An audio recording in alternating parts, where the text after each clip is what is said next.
Você acompanha a partir deste momento o programa Mercado e Companhia. O programa Mercado e Companhia tem por objetivo abordar assuntos da economia local, estadual, nacional e internacional, de maneira prática e compreensível. Nessa edição, conto aqui com a presença dos professores Daniel Santos, professor, doutor em Ciências Políticas, economista, e o professor mestre Anderson Toregiani, coordenador dos cursos de administração da Unicesumar. O tema de hoje, nós vamos abordar a questão da alta do dólar, saber se existe uma relação entre a alta do dólar, inflação e alta dos juros. Por quê? Porque o governo, neste momento, alega que a inflação é alta em função do preço do dólar. Então, nós vamos conversar com os economistas e com o administrador Anderson para saber até que ponto existe algum fundamento neste momento. O que nós percebemos é que o mercado já começa a sentir o reflexo dessa alta dos juros, dessa alta do dólar. Então, fique conosco. No ar, programa Mercado e Companhia.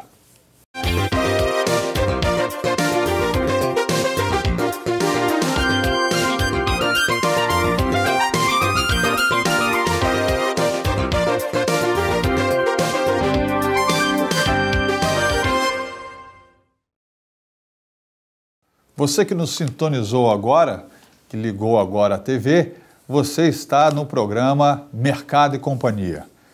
No programa de hoje, vamos fazer uma abordagem à questão da inflação, alta dos juros, alta do dólar e o reflexo que esse movimento econômico já traz na vida do consumidor. Essa semana fomos ao mercado para ouvir as pessoas, para saber como é que anda esse processo de compra, de endividamento, se o povo continua consumindo da forma como vinha consumindo há alguns meses. Por quê? Os economistas dizem, os economistas afirmam que em momentos onde você tem inflação alta, dólar alto, juros alto, existe uma clara tendência da redução de consumo. E desnecessário dizer que todo o modelo econômico do governo atual, do governo federal, estava baseado no consumo. E agora nós queremos ver o que o governo vai propor para estimular consumo. Porque projeto de governo, projeto econômico, projeto de desenvolvimento, projeto de educação, o governo já nos mostrou que não tem.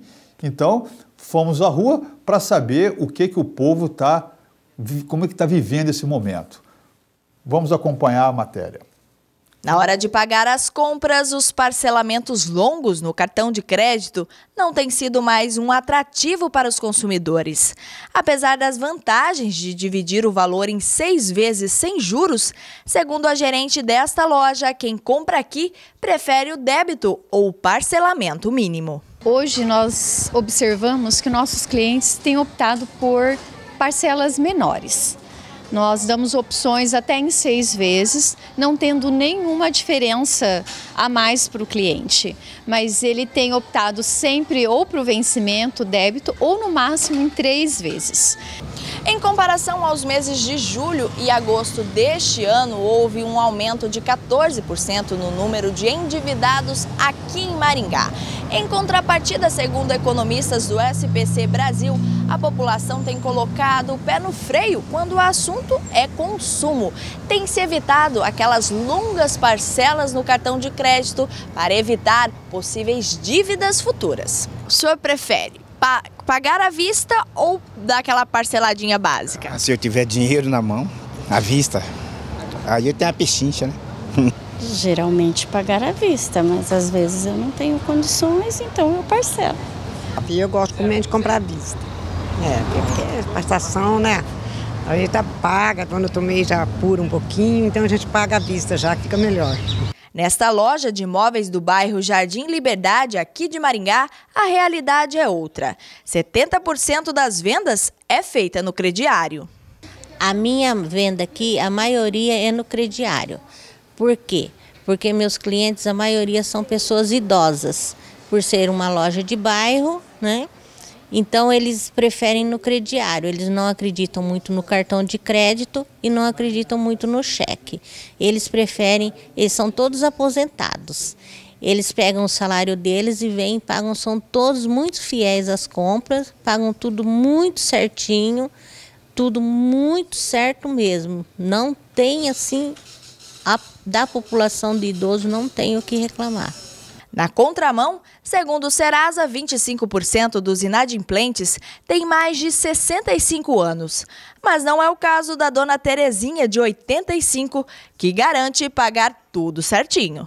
Eu prefiro o crediário, porque eu acho que é mais fácil para a gente pagar, né? A gente podendo pagar, não dando os canos no patrão, no dono da loja, aí dá para pagar bem tranquilo, né? Tudo aqui nessa vila, você pode perguntar para todo mundo o nome da Terezinha Baldo se tem alguma sujeira nas lojas. Não tem.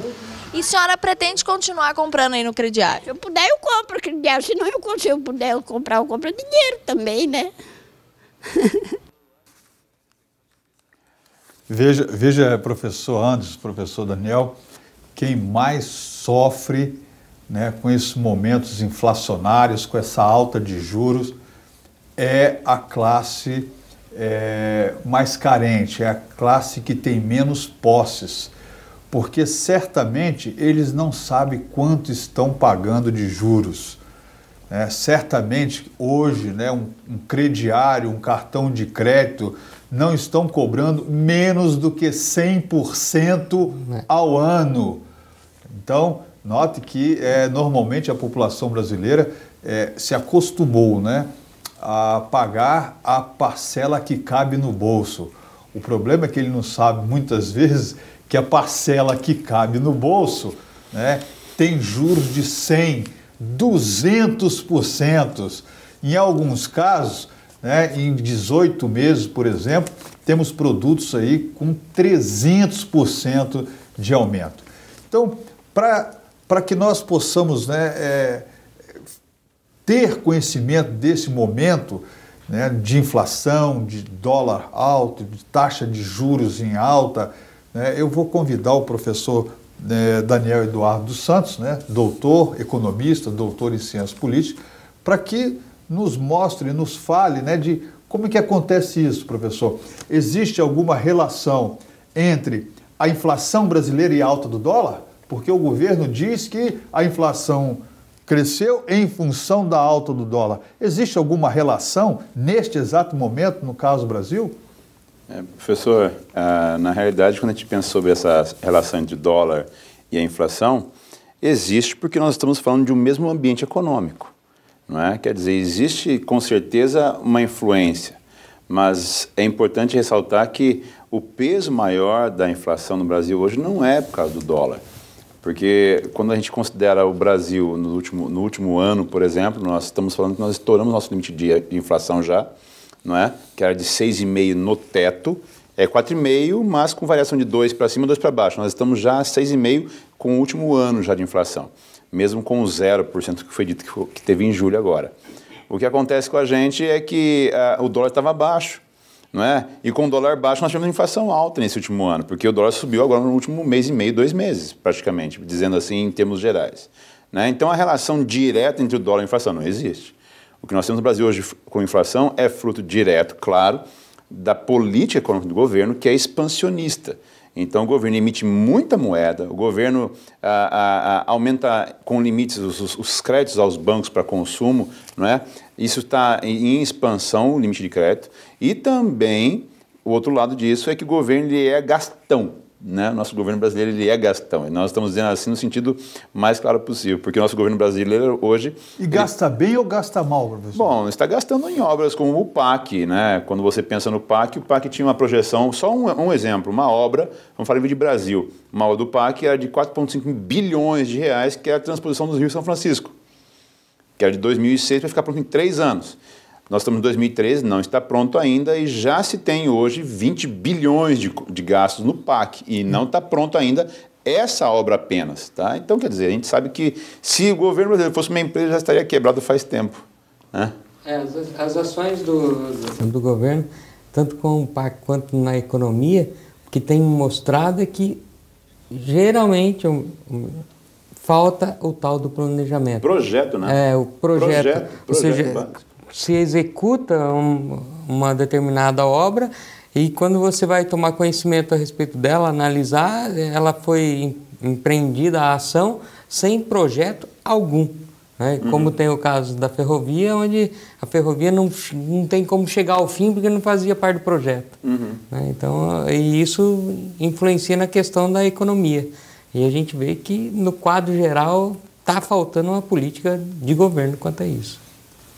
E esse momento, né, de juros altos, por exemplo, já, conforme a matéria nos mostra, já é claro, né, a queda do consumo.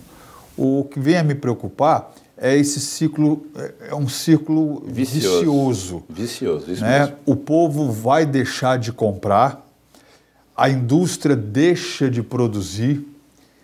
Se ela deixa de produzir, ela começa a demitir e já saiu os níveis de emprego, né? O último que foi informado ontem, né? No Jornal da Globo, por sinal, já mostra, né, uma queda do nível de emprego, acentuada, já uma queda no nível de emprego. Se você tem queda no nível de emprego, afeta ainda mais a demanda. Perfeito. E nós entramos aí num ciclo vicioso que alguns brasileiros nem se lembram. Mas há pouco mais, né, de 20 anos atrás, 20, 30 anos atrás, vivíamos uma inflação de 1000% ao ano, 2000% ao ano. Professor, é interessante essa perspectiva, porque quando a gente considera a inflação que nós tínhamos agora em 2014, o real faz 20 anos, né? É o aniversário de 20 anos do real. E que é um marco na nossa realidade, porque quando a gente conversa com os alunos da faculdade, muitos deles não têm a perspectiva da inflação que nós, um pouquinho mais de idade, vivemos há pouco tempo atrás também. O senhor comentou agora há pouco sobre a questão de taxa de juros. Quando alguém vai numa loja hoje financiar um bem qualquer e compra esse produto com 6% ao mês de juros, alcança seus 15%, os seus 100% de juros ao ano, como você comentou. O mais interessante é que quando as pessoas compram no cartão de crédito e pagam 15% sobre a fatura que não está quitando 100%, em um ano, essa taxa de juros ela equivale a 450%. Ou seja, eu compro uma coisa de R$1.000, eu não pago durante um ano, deixo lá no cartão de crédito, e depois de um ano eu vou pagar 4,5 vezes o que eu comprei. Então, se foi uma bicicleta, são 4,5 vezes. Se foi uma geladeira, são 4 vezes e meio o produto. Então, quer dizer, os juros hoje no Brasil, o spread bancário, a diferença entre aquela taxa Selic que nós temos hoje de 9% ao ano e a taxa de juros para o mercado é muito grande, né? Não é à toa que os bancos do Brasil hoje são os mais rentáveis do planeta. O que a gente tem visto até na reportagem aparece, a questão, alguns analistas têm também colocado, essa postura dos consumidores a respeito, está dando a entender que o mercado consumidor, de uma forma geral, está começando a entender essa realidade, ou seja, a queda de consumo não é só porque o juros está alto, mas o que alguns estão percebendo e estão entendendo é que os consumidores estão entendendo como é que essa política está funcionando, ou seja, ele não está tomando a decisão de não consumir só porque não cabe no bolso. Ele está começando a entender a questão de quanto ele está custando. Então está perdendo. Perfeito. O assunto está excelente e nós vamos a um breve comercial e no próximo bloco voltamos a esse tema que certamente vai tirar o sono ainda de brasileiros, políticos, governantes e profissionais e industriais, né, que estão envolvidos com esse mercado do consumo, que estão envolvidos com a economia diretamente. Fique conosco.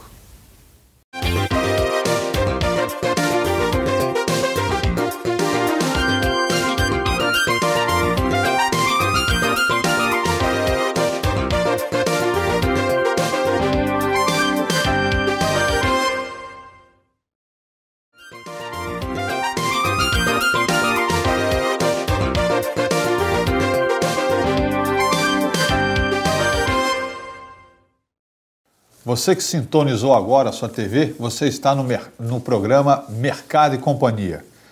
É um programa que traz temas da atualidade, do que está acontecendo no mercado a nível local, nacional e internacional. No tema de hoje, nós começamos aqui a debater sobre a questão da inflação, alta de juros, inadimplência, consumo, e convidamos aqui o professor Daniel e o professor Anderson, para nos auxiliar a esclarecer um pouco esse momento, porque o governo alega que os juros estão altos porque o dólar está alto. Então, não é bem assim que o mercado vem se comportando. Uma coisa é o motivo, embora exista uma relação entre alta do dólar e inflação, não necessariamente o caso brasileiro neste momento, cuja política econômica, se é que nós podemos considerar o que acontece no Brasil hoje como política econômica, está literalmente baseada no consumo da população. E a população já começa a dar sinais de cansaço, vamos dizer assim, do consumo. Já não querem consumir na mesma velocidade que o faziam há alguns meses, alguns anos atrás. Professor Anderson, na sua opinião, qual é a consequência dessa inadimplência e dessa queda de demanda neste exato momento da economia brasileira? Bom, a consequência direta é baixa de empregabilidade, ou seja, já há essa diminuição dos índices de oferta de trabalho, de registros dos trabalhos efetivos. Isso está acontecendo.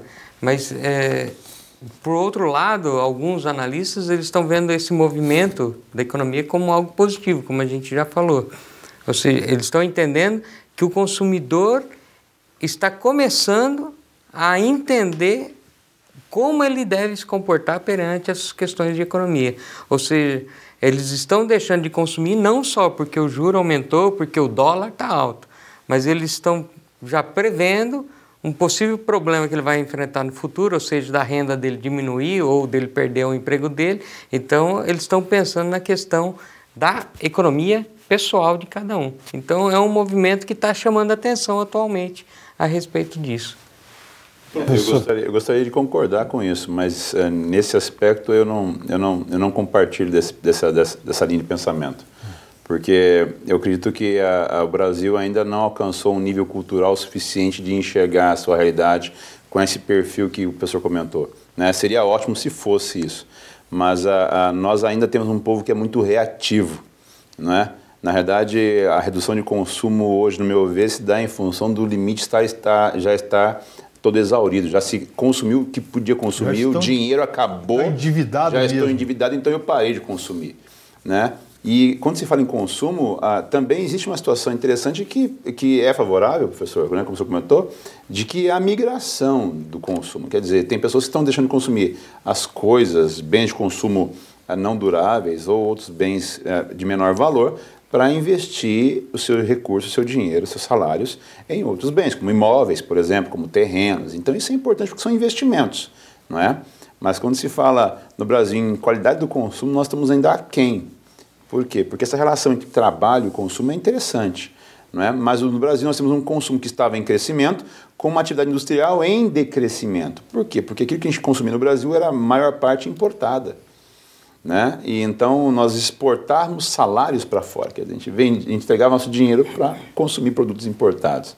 E a indústria brasileira estava em decrescimento. Então, isso é importante que a gente perceba como que diferencia. E hoje, por o consumo estar reduzindo, eu acho que é importante baixar esse grau, esse nível da água, para a gente poder colocar as coisas no lugar realmente. Entendeu? Porque naquele embalo, como o senhor colocou, de uma economia que se sustenta através da atividade de consumo unicamente, isso é perigosíssimo. É como se nós quiséssemos nos alimentar apenas comendo açúcar, que é muito bom, mas nas suas doses corretas. A energia ela é ótima, mas ela tem uma capacidade, um sprint, um alcance muito limitado.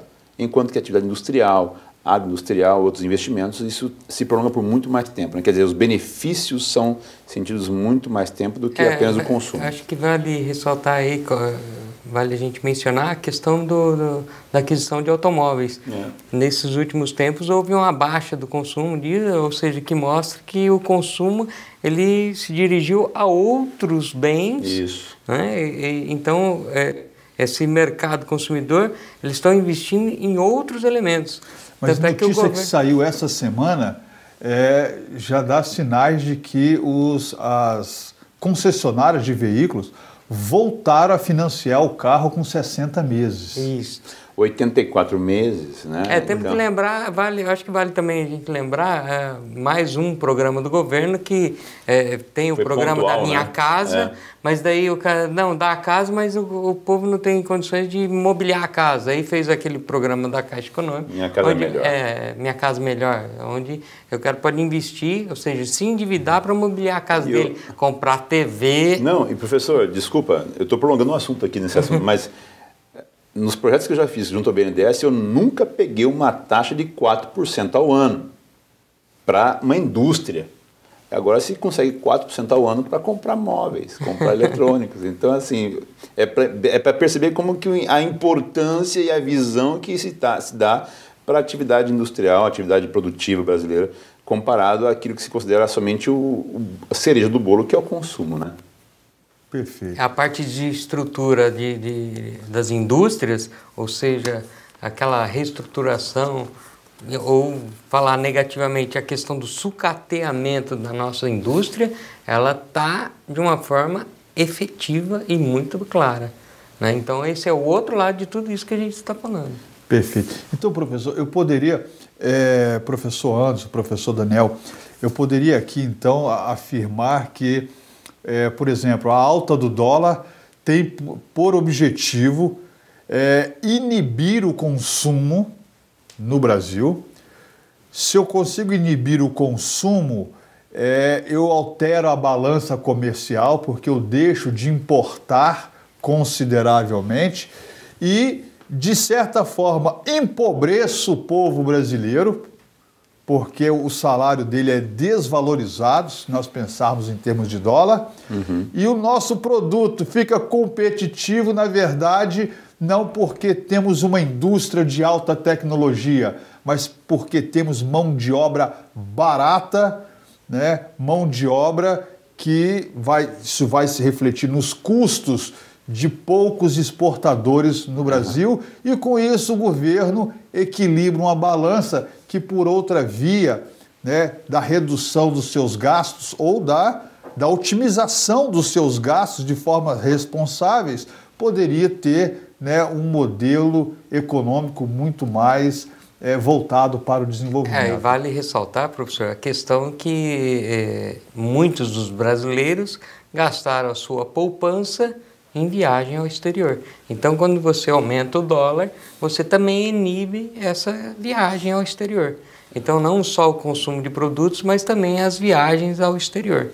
Eu creio o seguinte, quando a gente fala em gestão de empresas de negócio, ou de um país como um todo, né, de uma cidade, etc., a gente sempre pensa o seguinte, que a competência ela se estabelece na situação ótima e na situação terrível. Por quê? Porque com a situação, quando estiver ruim, você gerencia para que tire vantagens melhores possíveis dessa situação.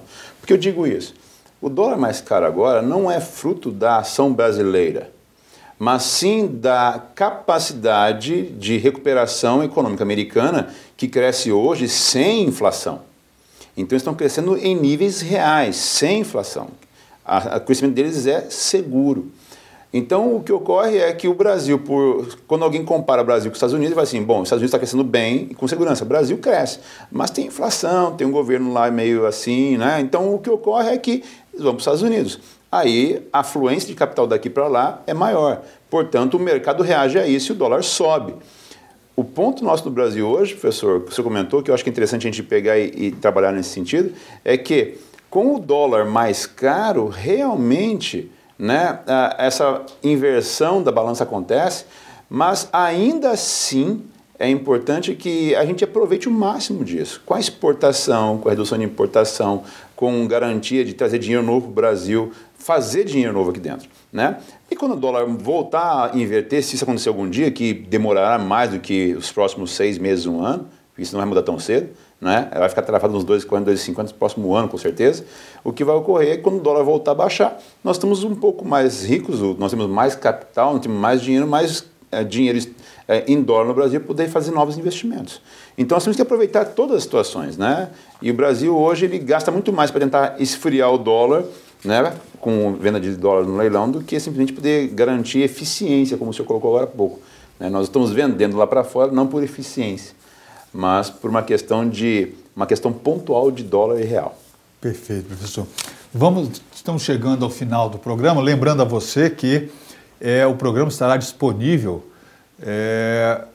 depois ao término do programa. Nós disponibilizaremos o programa também pelo YouTube, né, pela internet.